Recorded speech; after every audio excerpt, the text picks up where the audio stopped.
আসসালামু আলাইকুম।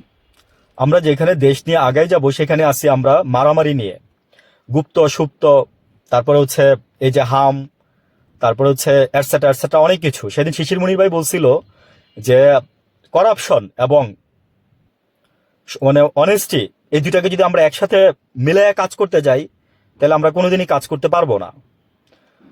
আমাদের এই জেনারেশনকে আসলে তৈরি হইতে হবে।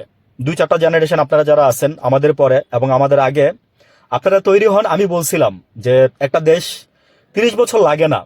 এই যে স্বাধীনতার পর থেকে আমাদের আজকে যে পর্যন্ত এই যে আমরা আসছি, আজকে 55-56 বছর হয়ে যাচ্ছে, এতদিন লাগে না।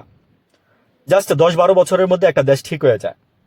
কিন্তু আমাদের দুঃখ কোথায় জানেন? আমরা যাদেরকে বিশ্বাস করি তারা সেই পাত্রে আমাদেরকে বিষ ঢেলে দেয়।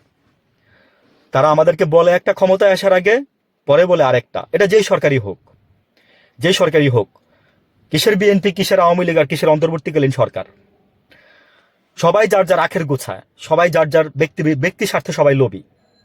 মানে সবাই বলতে আমি তাদেরকে বুঝাচ্ছি আর কি। তবে একটা কথা মনে রাখেন, দেশের 70% থেকে 90% জনগণ ভালো।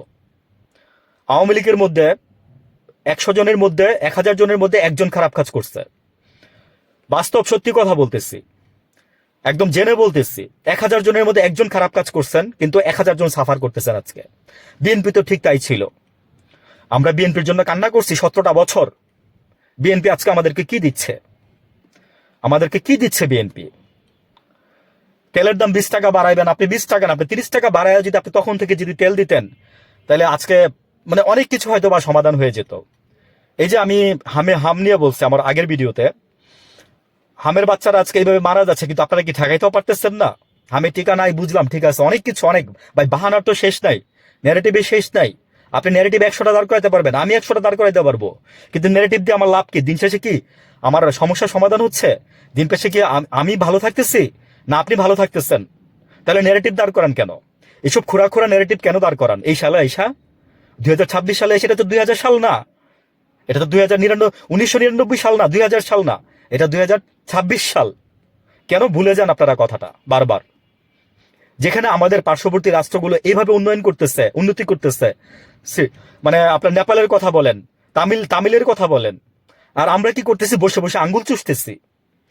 বসে বসে আঙ্গুল না চষে কি আর করব? আমাদের করার কিছু নাই। রাষ্ট্রের মাথা যারা আছে তারা বিক্রি হয়ে গেছে। আমলারা দেশ চালায় না, এক্সেন্সেস ঠিক। আবার মন্ত্রীদেরকেও চালায়, মানে দুজন মিলে ঝিলেই চলে। তবে মন্ত্রী যদি তার বিভাগটা ভালো করে বুঝতো, তাহলে সে আমলারে ভালো করে ঘাড়ে ধরতে পারতো। ভালো থাকবেন।